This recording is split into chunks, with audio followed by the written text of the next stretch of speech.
Doc McDonald here from Two Sober Guys, and by God's grace, I'm still sober. Traditions, unlike the steps, yet you won't necessarily get drunk or high if you don't practice them. However, some of your friends may wish you did. Tradition 3 is a good example of never underestimating the power of stupid people in large groups. And it led to this. Tradition 3. The only requirement for AA membership is a desire to stop drinking. You remember the moment you say you are. And why is that significant? Well, because early AAers were terrified that beggars and prisoners, crackpots, hookers, and other undesirables would join us and lower our standards. That's us lying in the gutter looking down on people. And to be honest, we were frightened in those early years. We just didn't know what might happen to us. And that fear led to our intolerance. Each group sent in a list of membership rules to the General Service Board. It was a list of rules that, frankly, were so strict even Bill Wilson and Dr. Bob might not have been allowed in. We were afraid of what people might say, and fear is a dark room that only develops negatives. Let me point out a case of Tradition 3 actually watering down the program. On page Roman numeral 14 in the foreword to the first edition of the Big Book, it states quite clearly that the only requirement for AA membership is an honest desire to stop drinking.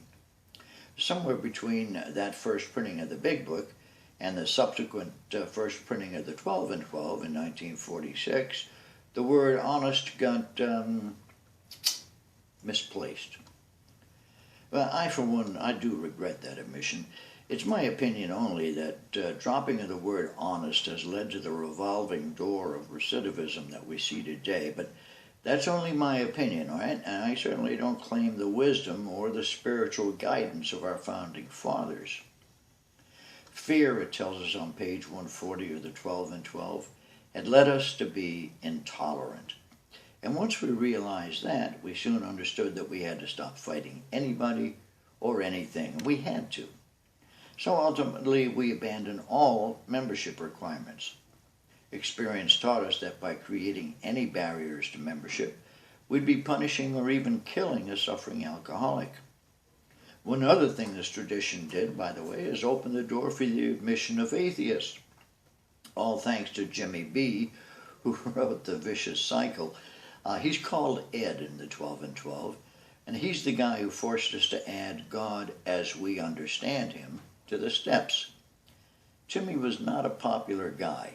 Everybody, frankly, wanted to see him get drunk and leave. Give us a break. We weren't any more perfect then than we are now. By the way, he did go out, but testament to what we had learned in our rather pious growing pains, we practiced Tradition 3 and we welcomed him back. And he then went on to become one of the pillars of early AA in Philadelphia. Who'd have thunk it?